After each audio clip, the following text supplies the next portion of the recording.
진흙탕 싸움의 예고편 양산을 홍준표 조롱한 이 나동현. 어제요 우리 이렇게 처음부터 끝까지 박레이몽 님도 들어와 주셨군요. 네, 반갑습니다. 네, 루시아심님, 벤틀리님. 어제 이제 저희 이 여옥대첩에 정말 터줏대감 같은 조성백님께서 저한테 전화를 주셨어요. 그러면서 양산 지금 큰일 났다 이겁니다. 그래서 아주 민심이 흉흉하다라는 거예요. 왜? 양산 을에 말하자면 이제 홍준표가 왔는데 홍준표하고 또 나동현하고 지금 막 치고받고 싸우니까 이 보수들도 아우 진짜 역겹다. 응? 정말 소나무님 말씀대로 지금 왜 그러느냐, 지금이 어느 때인데 지금 치고받고 싸우느냐, 공천 가지고 이러는 거랍니다. 그리고 지금 양산을에서는 부글부글 끓고 있다는 거예요. 그런 점에서요 지금 양산에 빨리 통합당에서 정리를 좀 해줘야 됩니다. 그리고 제가 볼 때는 이 홍준표에 대해서 지금 너무 당에서 좀 심하다는 생각이 들어요. 저는 뭐 홍준표하고 특별히 뭐 친하거나 뭐 이런 것도 아니고 또 홍준표 그 뭐 여러 가지를 너무 알고 있는 사람이기도 합니다. 그러나 홍준표라는 자원은 필요합니다. 홍준표가 배지를 달 때 지금 이 뭐 제가 이제 명호부대님은 저보고 국회 가야 된다는데 이미 저는 공천 신청도 안 했고요. 그리고 제 계획이 있습니다. 말씀하신 대로. 근데 홍준표 같은 사람이 저는 갈 필요가 있다고 생각해요. 근데 이 루키리님께서 경선하면 되지 이런데 나동현하고 홍준표하고 경선을 하게 되면은 어떤 문제가 있냐. 나동현이 양산시장을 나왔고요. 그 다음에 양산에 있는 조직을 갖고 있어요. 그러면 경선을 한다는 거는 뭐냐? 홍준표가 나가리가 죄송합니다. 홍준표가 날아간다는 얘기가 되는 거예요. 그래서 이 경선은 홍준표한테는 사약을 받아 마시라 이런 얘기입니다. 그리고 여기에는 지금 홍준표 얘기가 아니더라도 너무 음모론이 있는 것 같아요. 홍준표가 창녕에서 나간다고 할 때 제가 여러분들하고 같이 맨날 맹비난했지 않습니까? 홍준표에 대해서. 아니, 자유한국당의 대선 주자였던 사람이 도대체 고향 출마가 뭐냐? 이건 아니지 않느냐 이러면서 그때 제가 홍준표 맹 비난했어요. 여러분들 기억하실 거예요. 그러니까 홍준표가 제 말 들어서는 아니겠지만 명분이 없잖아요. 그러니까 김두관이 양산에 나온다니까 김포에서 양산으로 오니까 좋다 그러면은 내가 양산으로 가겠다. 이럴 때 홍준표한테 이제 가가지고 홍준표한테 형님 내가 양산 다 알아서 할 테니까 오라고 했던. 그리고 나동현하고 홍준표하고는요 진짜 양산 바닥에서 홍준표 맨날 네네 하면서 진짜 나동현이 모셨던 거예요. 그래가지고 홍준표가 이제 그러면 오겠다 했는데 나동현이가 갑자기 국회의원에 나가겠다고 된 거예요. 그래서 이 상황에 있어서는 상당히 좀 심각하다 이렇게 볼 수 있어요. 그래서 암실로님께서 황교안의 홍준표 죽이기 글쎄 저는 황교안의 홍준표 죽이기보다는 일종의 김용호의 홍준표 죽이기가 아닌가 이런 생각이 들어요. 왜냐하면 지금 황교안 대표는 정신이 하나도 없답니다. 그래서 지금 겨우 황교안 대표가 나온 메시지가 이 공천에 있어서도 크게 간다. 공천에 있어서 통합당한테 어떤 요구하지 말아라 이렇게 한마디 하고 지금 막 그냥 길을 쓸고 있는 거예요. 그래서 제가 볼 때는 이 공관위에서의 문제가 좀 심각하다. 그래서 이제 공천하는 공관위가 그리고 지금 실권을 주고 있습니다. 그러니까 황교안은요 지금 종로에서 그냥 붙박이 하는 수밖에 없는 거예요. 그래서 지금 모든 거는 제가 볼 때는 공관위에서 장악을 하고 있어요. 그리고 어제도 말씀드렸지만 공관위를 김용호 선수가 다 공관위원을 만들었기 때문에 그리고 공관위에서 정치에 대해서 좀 아는 사람은 김세훈밖에 없어요. 그러니까 김용호의 모든 이제 그 생각이 공관위를 지금 움직이고 있는 거죠. 그 대신에 뭐가 있냐? 김용호 선수는요 굉장히 여론에 민감한 사람입니다. 그리고 뭐 배짱이 있거나 막 뚝심이 있고 전혀 그런 스타일이 아니에요. 그래서 당에서 뭐 사무총장을 할 때 제가 뭐 거의 1년을 같이 있었기 때문에 다 아는데 어떤 스타일이냐면 늘 중도를 표방을 했어요. 그리고 늘 중간이었어요. 그래서 김용호한테는 여러분들이 한국당 게시판에 가가지고 막 얘기해 주는 게 좋아요. 홍준표 공천하는 게 필요하다. 저는 나동현하고 홍준표하고 여러분 누가 당에 지금 필요합니까?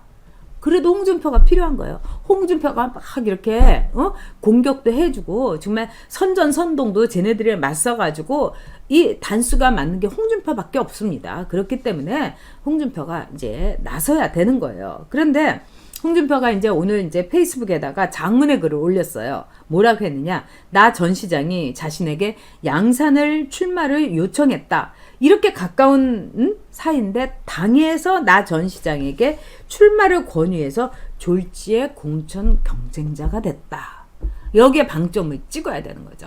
당에서 나동현이한테 말하자면은 출마를 하라고 했다는 거예요. 그런 점에 있어서는 이렇게 하면 안 되는 거죠. 그래서 결국은 이렇게 되면 홍준표가 이 경선에 못 나갈 겁니다. 나동현이 끝까지 경선을 하겠다. 그리고 당에서 공간위에서 경선을 계속 하겠다. 이러면 홍준표 못 나가고 홍준표 무소속 출마를 하게 돼요.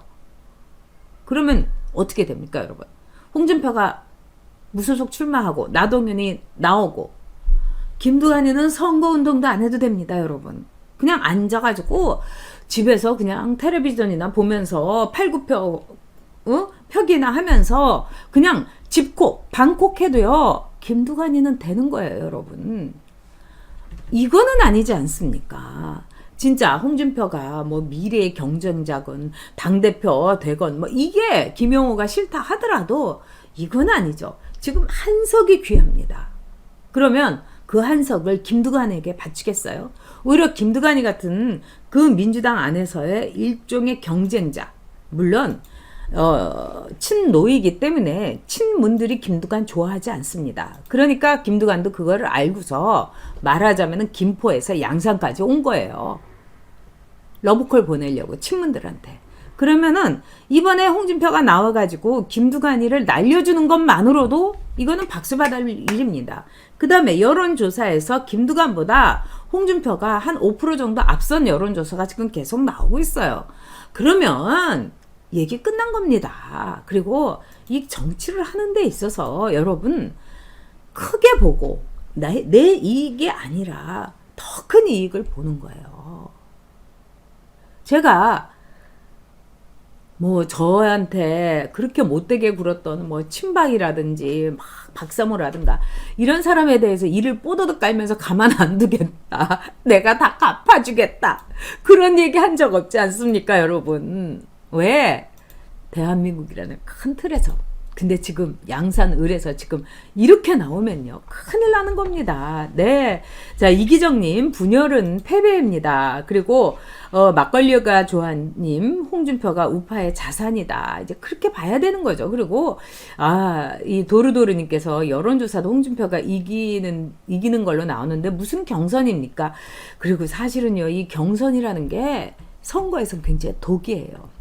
저는 이제 뭐 경선은 안 해봤습니다만 이 경선을 해본 게 이제 안영환 선수 아닙니까? 근데 안영환 선수가 경선을 하게 되면 그 끝발이 뒤끝이 선거 운동을 하는데도 남는다는 거예요. 그러니까 나동현이하고 홍준표하고 경선을 했는데 홍준표를 막 세게 밀었던 사람이 경선을 해갖고 홍준표가 날아간다. 이러면 나동현이를 찍고 싶은 마음이 안 생긴다는 거예요. 그래서 그냥 집에 있는다는 거예요. 그렇다고 김두관이는 찍을 수 없고.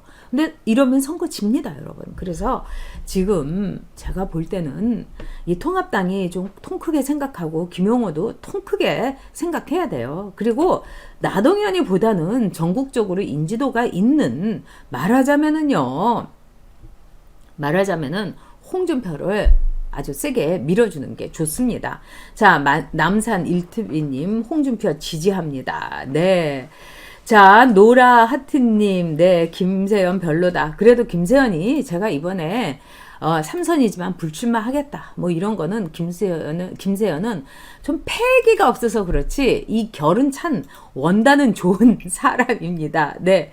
자, 지금 여러분들께서 이 통합당에 그 게시판에 가셔가지고 막 얘기하시면 됩니다. 네, 부울경 그리고 지금요.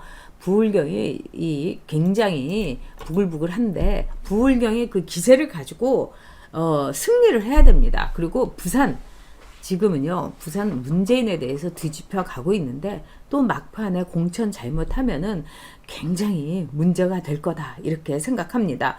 아, 요연님 정말 이 멤버십 감사드리고요. 이혜훈은 공천하는 거 절대로 안 된다. 저도 그렇습니다. 근데 이혜훈이 또 동대문 을로 가가지고 이 공천 달라고 하나 봐요. 참 대단합니다.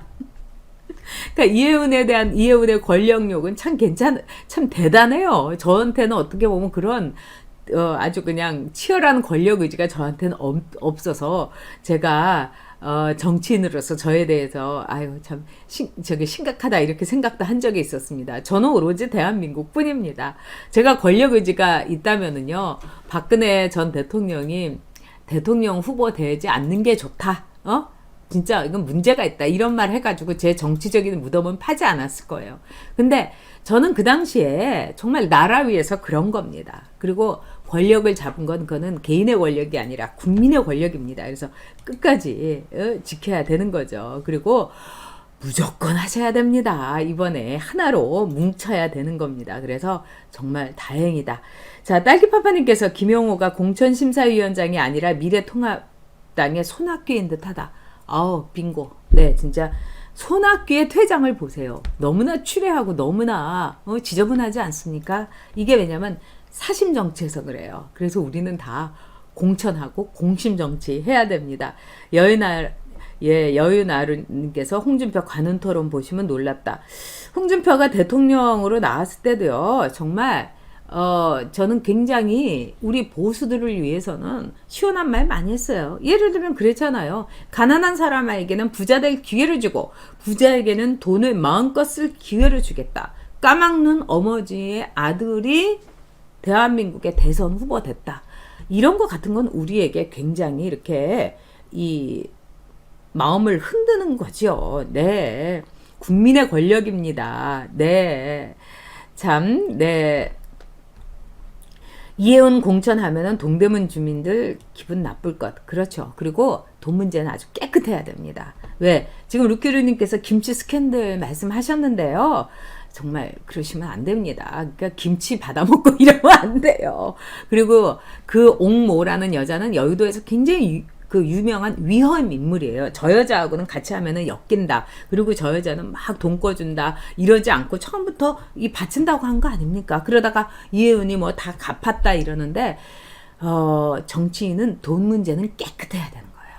돈만 깨끗하면 용감하게 정치할 수 있습니다. 그래서 제가 이래서 멀쩡한 거예요. 저는 딱 이렇게 저기 들어와서 보니까 제가 대변인으로서 화살 맞는 역할을 다 했는데 가만히 보니까 돈만 깨끗하게 하면 될 것 같아요. 그래서 저는 진짜 돈 문제 하나는 아주 깨끗하게 했습니다. 네, 정말 그런 점에서 여러분들에게 자신만만하게 돈 문제 깨끗하면 다 되는 겁니다.